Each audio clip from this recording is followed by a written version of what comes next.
Welcome to ComSci 360, the ultimate virtual summit for MS and computer science in the UK. This two-day summit will give you a 360-degree view around everything related to MS and computer science in the UK, with subject knowledge experts and student mentors from top universities. Before we hear from the expert, we want to walk you through the ComSci community on the Nebula platform, a dedicated space for you to connect with other attendees and build lasting relationships with fellow computer science enthusiasts. Throughout this summit, you will interact with a number of subject knowledge experts, and if you wish to get a personalized one-on-one mentorship session or get your queries addressed, you can book a slot with them by visiting their Nebula profile. We believe that this session will enhance your learning experience and help you achieve your study abroad goals. Thank you for joining us today, and we hope you enjoy the summit. Hello everyone, and welcome to the ComSci 360's SOP and LOR session today. My name is Sarah, I'm an in-house language trainer, and I will be your host for this session. Before we get into our session, I would like to give you a brief introduction of Nebula, ComSci 360, and a brief as to how this session will work. Right, so Nebula is a platform for students by students who are aspiring to study and work abroad. Nebula provides guidance from scholars, alumni, and professionals, and the resources to break the barriers of fear and other challenges to survive in a foreign land. Now, ComSci 360 is a summit organized by Nebula to help students aspiring to study MS and computer science programs in the UK. And we aim to provide all of you here today the knowledge and resources you need to make informed decisions about your education and your career. For this session, please ensure that you're sitting with an area that's undisturbed internet connection. And in order for this session to be an interactive one, you can use the audience chat to communicate your questions, responses, or if you're facing any technical difficulties. All right, now towards the end of the session, there will be a time for Q&A, so you can also post your questions in the audience chat at that time as well. If you have questions during the session, please feel free to do that. The majority of your questions will be answered towards the end. All right, without any further ado, let me introduce our speaker for today. We have Vishal Srivastava.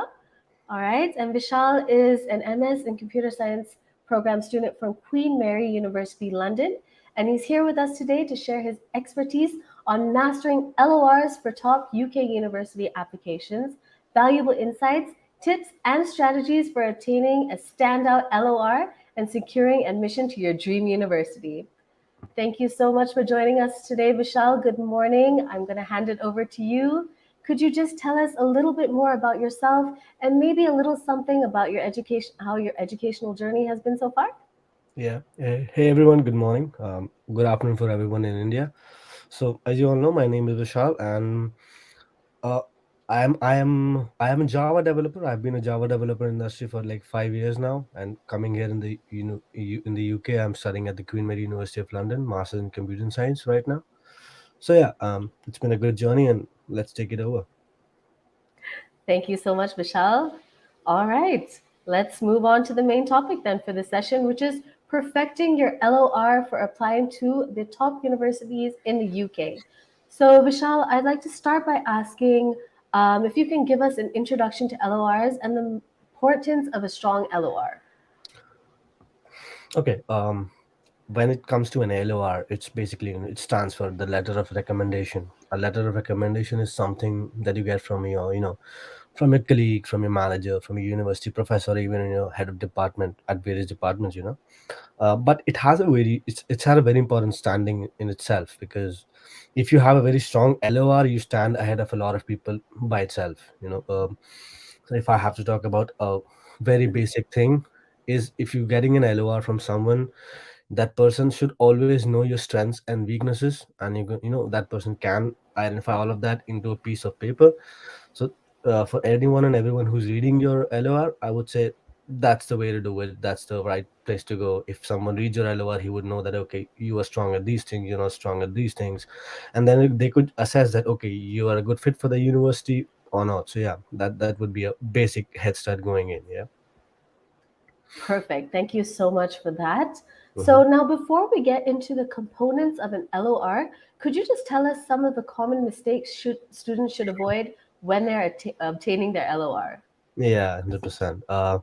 One of the most basic mistakes that everyone tends to, is going to a very, I don't know, a very informal clique or something and asking them for a basic LOR. But that does not seem to justify the way it should be perceived by a university. For example, if I go to my colleague and ask him to write an LOR, it would be a little informal for him to, give me a piece of information about me and how do I work. But if I go to, let's say, my manager, or for example, my head of department at my university back, my bachelor's, they would have a very broader perspective of how I have been as a student, or a colleague, or a workforce in the company, and then they would give us a very valid and varied opinion about ourselves. So that's the very basic thing. Don't go to your colleagues or some of your friends for an LOR. That does not work really. And for all of us who have just been out of the university or have been out of the university for some time, like I have been out of the university like for 5 years, uh, always try and get one or two of your letter of recommendation from your universities in the bachelor's. For example, your head of department, your professors, or someone who have done your product under, and one from your workplace. So I got my LOR from a person who was in Sony, for example. I was working in Sony for per se, and my manager helped me write an LOR. So that elevates it. That shows that you have a trajectory that you're growing forth, and that's a good place to start. So basically, don't go to colleagues, go to people who know you and they trust you, and they can help you. Go ahead. Absolutely, absolutely. I hope everybody has caught on to that point. It's very important who you choose to write your LOR, and just emphasizing on what was been said, that pick the right person, make sure they know what you have been doing, that they were involved in your time at university, or maybe at your workplace. Make sure you pick the specific person so that you can have an LOR that really stands out, right? Yeah. All right, so everyone, the next question, and Michelle, the next question I have for you, I think is quite an exciting one, and it's really getting into the nitty gritty of LORs. Could Mm-hmm. you please enlighten us on some key components of an effective LOR that need to be included for top universities in the UK? What should Uh, we be asking our referee? mm-hmm. So, guys, first and foremost, LOR is something that you don't write. A person who knows you writes, right? So there is a huge difference, I would say, between your sense of words, or your what you would you write on a piece of paper, for example, your SOP, and then your LOR, who the other person writes for you. So if I am to go on the strengths and the weaknesses, the first and the very basic strength is it has to come from a different person, and the language of the entire LOR should not be same as our SOP. A lot of time, what tends to happen is we tend to write. I'm talking about a few people I know. Is we tend to write a specific LOR, get it to a subject matter expert, and ask them to just ratify it and post it on their behalf. That's not the way to go at. So I would rather say that talk to the people who you want to write your LOR. That's a basic thing. Tell them about what you're doing, what you want to do further in your life, and how you helping things out. And he or she then will help you get an LOR instead. And for a very basic standpoint, I'm gonna read a few pieces from my specific LOR that my head of department gave to me back in like 2017. So her feedback was very genuine in general, and it was basically approving my going ahead to the university I'm going to. She basically observed a few skills that I had, my workings, my tendencies during the class, my working in the extracurricular activities and something. And those things that she mentioned actually helped me get there, because a head of department mentioning that you were participating in extracurricular activities, you were very proactive in your projects, you're actually taking part in classes, is something that means a lot to the person reading your LOR in the universities here. They would actually want to know that you are you know a person who will cultivate interest in the subject that you are having. You will try to find out things that you want to do in the university and everything, and those points should be broadly classified or mentioned in your LOR. So just try to keep that. Just try to ask your professor that, okay, these are the things that I have done, these are the things that I've been doing. Discuss about that, and within a meeting or two, you'll let her or him know that, okay, yeah, this is the situation, can you write me an LOR? And when you get an LOR, you'll have a very properly structured LOR for yourself. Yes. You did mention that you would be sharing. Did you want to? share a certain specific or? I would actually give you if you're ready for it. So this is an LOR from my head of department, and a piece of it says that Vishal was happy to voice his own viewpoints during class discussions and would frankly ask me further classification of points I covered in my lecture. So, that basically is coming from an HOD. Then there's the other point that Vishal has also actively participated in extracurricular activities, and he was an active member of a certain student forum of a college, and he was known for his leadership and managerial skills. So this just one line highlights a lot about one person, that okay, he has a leadership skill, he can manage things, he has been working in extracurricular activities as well, and he's been very good in class as well. So these things take you ahead, where your professor and specifically your head of department saying that, these things take you ahead, and you have a good standpoint in terms of other applicants who are coming to the UK. You are a little bit ahead of the curve, I'd say. Yeah. Right. Thank you so much, Vishal, for sharing that with us. It was, I think, really insightful for the participants here to actually hear certain points. Of course, this was subjective to you, Mhm. but to know what to add into, I mean, to ask or what to include, I mean, for our referees to include in our LORs, I think it was great to hear an example. So thank you so much for sharing that with us. Mhm. Now, one more thing when it comes to preparation, again, we know that we are not the ones, the students are not the ones who are writing the LOR, but it's a guide. Mhm. So this next question, again, is slightly subjective, also with deadlines according to different universities. But how Mhm. long in advance should we approach the referee? How long, like, Yeah. what's the time duration? Got it. Got it. So Yeah. I applied to the Queen Mary University in 2021, but since I graduated from my university, my bachelor university in 2017, I had a LOR with my HOD from her back then, and I had a contact with her even then, because Mhm. it's not that you get an LOR and you can paste that in a box and just upload that PDF. The person himself or herself has to upload them from their own side or email that to the university. That the way LOR works. So for an LOR, it's very subjective, as you said. It can be 5 years, 10 years, or even like 2 months, because everything is basically based upon your relationship. So my relationship, my HOD till date is a very good one. So even if I'll call her today and ask her for another upload for an LOR, should be all right. But if you are looking for a specific time frame, for example, your September intake, I would actually encourage everyone to get their LORs sorted at least by January. So get like, if you have to apply this September for next September, you should get your LOR sorted by this January, February, or maximum by March, because LOR is something that you need to depend on other people for it, because for Mhm. SOP and other things you are only responsible for yourself. But for LOR, if you connect to a person in time and that person gives you the LOR or everything in time, you'd be ready for with one thing, and you'd have a growing curve in terms of our application process. So that would be another advantage for you as well. So yeah, as soon as better, but yeah, maybe January, February, March is the time I'd be looking at it. Right. Yeah. Okay. Thank you, Vishal. Now, again, our next question that we have is slightly repetitive, but for those of you who are just joining in, we'll just maybe just have this repeated for them if you wouldn't mind. Mhm. Again, we would just, for those of them joining in again, some advice when we're selecting the referees. Now, Vishal had mentioned this before, but some key factors to consider when we're choosing the right person. Got it. Right? Yeah. Yeah. I would say just a basic classifier would be get at least one or two of your LORs from your university professors, or whoever from a previous university, because most of the university need at least one LOR from a professor or a HOD or something that has been in a past university, and then at least one or two from your previous work or something if you have that. So in my case, I had like 5 years of experience, so I had around 3 or 4 LORs from my previous managers and leaderships, and at least 2 or 3 LORs from my university, from my HOD and everyone. And then you kind of select on which type of which person would you go ahead with a certain type of university. For example, if I'm applying, let's say, for University of Bath, or even University of Queen Mary, University of London, these universities are basically very research heavy. So attaching two of your LORs from your previous universities would be a better approach rather than attaching two LORs from your from your previous work environment. But let's say if I'm going for a very technical degree and I'm just focused a little more on job, I apply only one LOR from my university and two of my from previous job environments. Yeah. Thank you, Vishal, for that.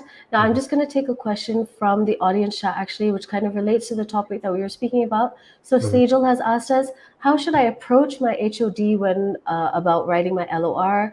What questions should I prepare for myself, which my HOD can ask for? Got it. Okay.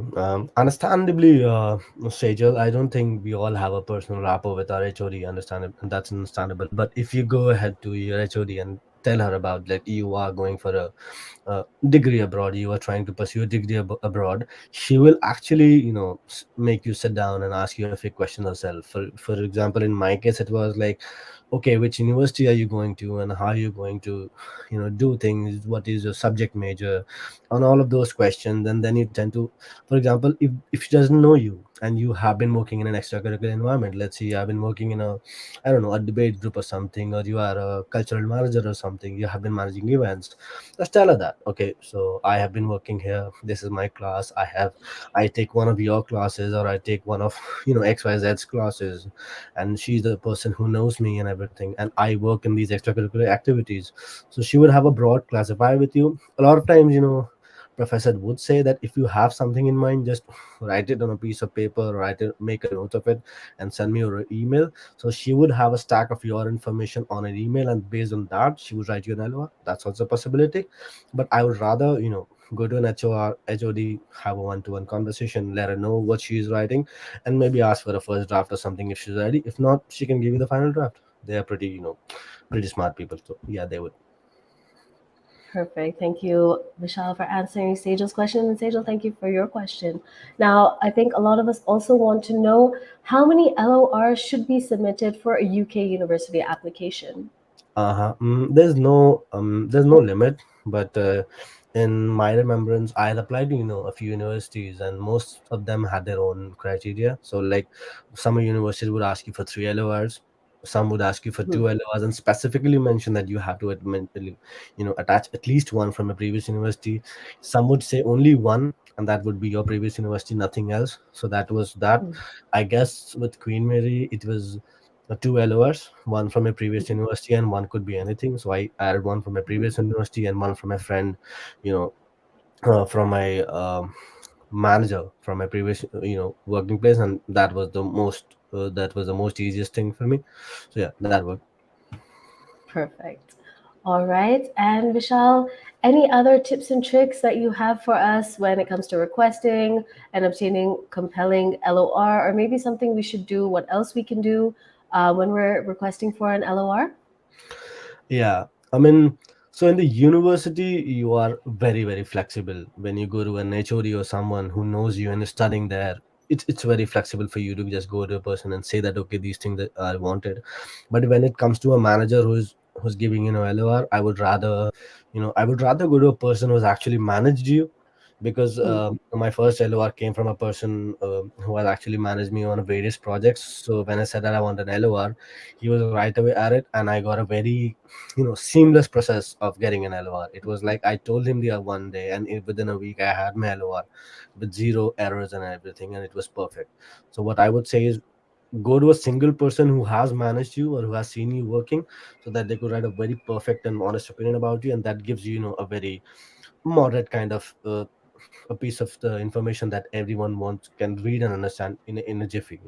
They can just read it and, okay, yeah, okay, I know the person now. Absolutely. Thank you, Vishal. Right, so I'm gonna actually hand this over to our audience right now. Mhm, They have been putting in questions throughout this session, mhm. so we're just gonna look through those and have and go and answering those as well. Yeah, yeah. Right, so I can see Daksh has asked. Mhm, Again, I think I see where Daksh is coming from when he's asking this question. During the application process, there are a lot of abbreviations. I think a lot of people hear SOPs, mhm, LORs, LOMs, all that. So mhm. Daksh wants to know, is an LOR different from a letter of motivation? Yeah, yeah. Okay. So the LOR in its term stands for letter of recommendation. Letter of recommendation is something that a person who's not you. but has managed you, seen you work and everything, that person writes that for you. And a statement of purpose, or per se, I'm thinking that is what you're mentioning right now, a statement of purpose or a letter of motivation is something that you write for yourself. So example, if I am writing a statement of purpose or my letter of motivation for getting into Queen Mary University, what is my life, how has it been, and how do I go ahead with my career, is what I would write in the letter of motivation. So yeah, these are pretty, two different things, absolutely. Right. Thank you, Vishal, for differentiating that for us. Now, Mhm. Sanvi has personally asked if you could give her some tips on how to highlight her sustainability for the specific course and university in her LOR. Sanvi, I would really recommend you go ahead and read the entire course brochure on your website. For example, if I, when I was coming to the Queen Mary University, I applied to as a few universities as well as said. My basic thing was go to the university's brochure, read everything about what you want, what you're learning, what you're gonna learn, how is the project, how's the entire year stacked up. Like for me, it's a 3 month semester, then again a 3 month semester, and then the final 3 month dissertation period where I write a project and everything. So that gives me a basic idea of how's it going to be. So on that senses, I tell my HOD or my professor or even my manager that okay, this is the situation, I'm learning these subjects. So if you could pay a little bit more attention, or emphasize a little bit on my workability or on my knowledge of a few things. For example, if I'm a computer science engineer, I'd ask him to, put in a little bit about my data structures and algorithms, or my software skills, or my, visibility into software, or how do I work with softwares. That is something if they mention, it would be easier for a person like me to get into a computer science, masters, because that would enunciate that okay, this person is good with softwares and with data structures and things, so he would be able to cope up with the pressure and everything. So that would be easier thing to go. What is your course? What are the things taught to you? If something matches from your bachelor's or something, you can get that out. Put that thought in front of your referee, and then ask him to, let's see if you could mention that. So that would be a great place to start. Yeah. Perfect. Thank you, Vishal. Mhm. Now, our next question is from Vaspi. Should I approach my university club presidents and associated professor to write my involvement in the club activities? um hey, okay, if I am you, like for example, yes, if I am not a person who has a lot of experience in the field and I'm just coming out of a bachelor's scene, I would still ask you to prefer or emphasize more on professors, or the HODs and everyone that I told you, not your university club presidents. Because in it terms, again, when you're given your university club president's credential, it is not verifiable. So it might come down to, it's an informal relation, you're just getting out a favor from him or her, that's the thing.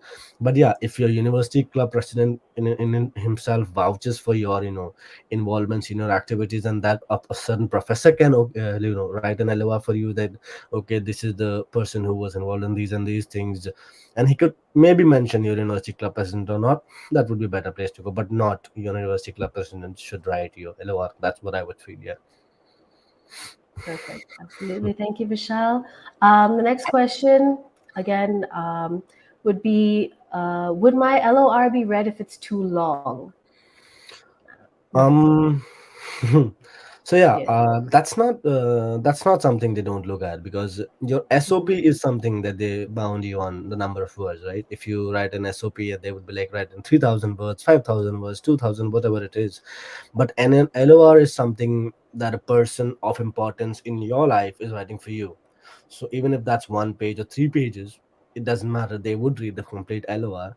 But for for the sake of it, what I would say, when we are saying it as a letter of recommendation, that's in a letter. If I am writing a letter to someone, that's in a professional capacity, I would not make it more than a page long. So that's an Mm. easily doable thing. When we're talking about a letter, make it 1 page long and you're good to go. Right. Yeah, I Mm, think I would just like to add to that as well for Daksh's question. As mm, Vishal had stated before, again, we students aren't the ones who are writing it. It's whoever has had some kind of influence or has been part of our mm, educational journey. So just to give like some hope to Daksh as well, mm. they would know what to put in there. They would know because they've been doing this for a while as well. So they would know how much to add into that, just to add into that, right? Absolutely, absolutely. Right. Now, Sanvi has another question. Mhm. I think what she's asking is, do they test you on those grounds? So whatever is listed or written in your LOR, would you be tested on those grounds? Got it. Yeah. Okay. Sanvi again. So there are two things. First of all, in my time when I was coming here, there were no interviews. So even if I write anything on my SOP, if it sounded okay, even if they found anything on my LOR, if it sounded okay, there would be no questions on anything.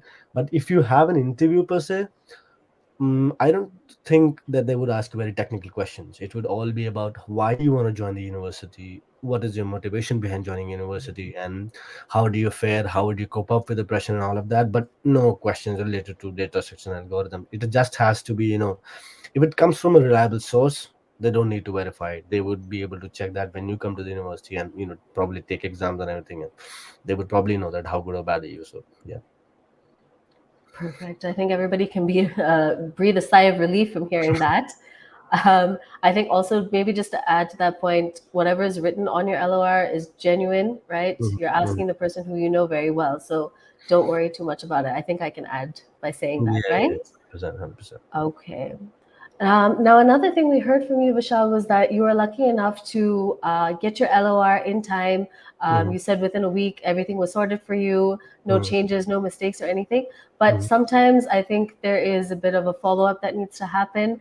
mhm. So Daksh is asking another question from Doug. Should I follow up with my letter of recommendations after they submit it? I mean, it's basically I would say Daksh it would be a good etiquette to have a working relationship with the person who's writing the LOR. So, for example, if I'm asking a person to write my LOR, I could probably go ahead and ask him that is it possible for me to read the LOR? That person, in his formal capacity, could say yes or no. But then again, if you ask that, you would make that person comfortable. And let's say you have a deadline and you ask that person, okay, can you please submit that?